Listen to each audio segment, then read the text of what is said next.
Hello all, welcome to Simple Max Magic Tamil. Sara baked cakes for the school festival. The cost of one cake was rupees 55. She sold 25 cakes and made a profit of rupees 11 on each cake. Find the selling price of the cake.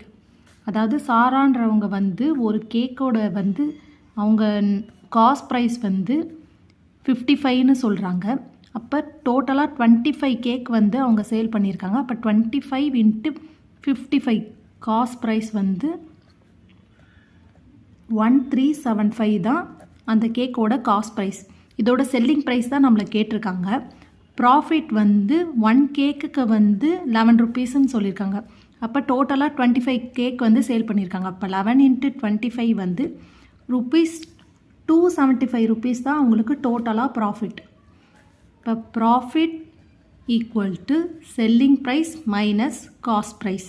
நம்மளை selling price தான் கேட்டிருக்காங்க. Profit வந்து rupees 275, selling price minus cost price வந்து 1375. இப்போ selling price வேணும்னா நம்ம இது ரெண்டுத்தையும் ஆட் பண்ணோம். 1375 + 275. அப்போ டோட்டலாக ருபீஸ் 1650 தான் அவங்களோட செல்லிங் ப்ரைஸ். இந்த வீடியோ உங்களுக்கு பிடிச்சிருந்தா லைக் பண்ணுங்கள், ஷேர் பண்ணுங்கள், மறக்காமல் சப்ஸ்கிரைப் பண்ணுங்கள். Thank you so much.